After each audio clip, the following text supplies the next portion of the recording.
السلام علیکم سامعین، آج ہم اردو کے رپورتاز، ان کی تعریف، مشہور رپورتاج اور ان کے مصنفین کے بارے میں پڑھیں گے۔ یادیں سجاد ظہیر کا پہلا مکمل رپورتاج تھا۔ یہ 1940 میں لکھا گیا۔ پودے کرشن چندر کا رپورتاج تھا۔ یہ 1945 میں لکھا گیا۔ اردو زبان کا یہ پہلا رپورتاج تھا۔ صبح ہوتی ہے کرشن چندر، لاہور سے بہرام گلہ تک کرشن چندر، پھول پتی ہیرے کا جگر انور عظیم، خدا دیکھتا رہا جمنا داس نے لکھا۔ ایک ہنگامہ صفیہ اختر کا رپورتاج ہے۔ جب بندھن ٹوٹے تاجور سامری، شہر ابراہیم جلیس، دو ملک ایک کہانی ابراہیم جلیس، جیل کے دن جیل کی راتیں ابراہیم جلیس، سفید اور سرخ ستارے کے درمیان ابراہیم جلیس، پو پھٹے خدیجہ مستور، کوہ دماون قرۃ العین حیدر کا رپورتاج ہے۔ دکن کا سا ٹھار نہیں سنسار میں، یہ بھی قرۃ العین حیدر نے لکھا۔ گلگشت قرۃ العین حیدر، ستمبر کا چاند قرۃ العین حیدر، دلی کی ببتا شاہد احمد دہلوی، بمبئی سے بھوپال تک عصمت چغتائی، چھٹا دریا فکر تونسوی، مستقبل ہمارا ہے عبداللہ ملک نے لکھا۔ امن کا کارواں رضیہ سجاد ظہیر، قحط کبیر سنو بھائی سادھو پرکاش پنڈت نے لکھا۔ شہر طرب شاہد مہدی نے لکھا۔ 5 ستمبر کی رات زہرہ جمال نے لکھا۔ اے بنی اسرائیل قدرت اللہ شہاب نے لکھا۔ احساس کی یاترا رام لال کا رپورتاج ہے۔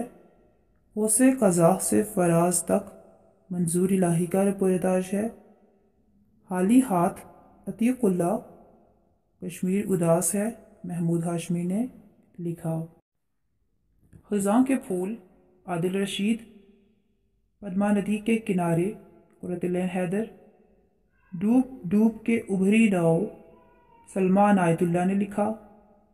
سفر بغداد سجاد حیدر یلدرم نے لکھا۔ سرخ زمین اور 5 ستارے خواجہ احمد عباس نے لکھا۔ ہم نفس مسعود مفتی نے لکھا۔ یہ بنگال سے متعلق رپورتاج ہے۔ برات عاشقاں فاروق بخاری نے لکھا۔ دو ملک ایک کہانی ابراہیم جلیس نے لکھا۔ یا خدا قدرت اللہ شہاب نے لکھا۔ آئیے جانتے ہیں رپورتاج ہے کیا۔ رپورتاج صحافی صنف ہے۔ اسے بطور ادبی صنف صرف اردو ادب میں برتا گیا۔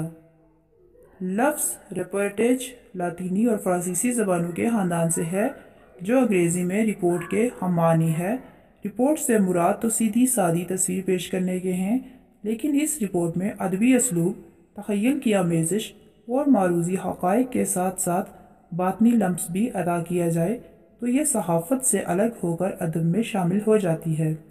چنانچہ ادبی اصطلاح میں رپورتاج ایک ایسی چلتی پھرتی تصویر کشی ہے جس میں خود مصنف کی ذات، اسلوب، قوت متخیلہ، تخلیقی توانائی اور معروضی صداقت موجود ہوتی ہے۔ اکثر سفر ناموں کو بھی رپورتاج کے زمرے میں رکھا جاتا ہے، لیکن سفر نامے کے لیے سفر کی ضرورت ہوتی ہے، لیکن رپورتاج میں ایسا ضروری نہیں۔ مصنف چشم تخیل کے ذریعے ہی رپورتاج تخلیق کر سکتا ہے۔ مختصراً یوں کہا جا سکتا ہے کہ یہ ایک ایسی صنف ہے جس میں خارجیت اور داخلیت کا ایک حسین امتزاج ہوتا ہے۔ وہ ایک دوسرے سے شیر و شکر ہوتی ہے اور دونوں ہی اس صنف کے معیار کا تعین کرنے کی ذمہ دار ہوتی ہیں۔ رپورتاج صرف چشم دید واقعات پر لکھا جا سکتا ہے۔ سنے سنائے واقعات پر لکھی گئی کوئی تخلیق، افسانہ، ناول یا ڈرامہ تو ہو سکتی ہے، رپورتاج نہیں ہو سکتی۔ جلد حاضر ہوں گے ایک نئے سبق کے ساتھ۔ اجازت دیجیے، اللہ حافظ۔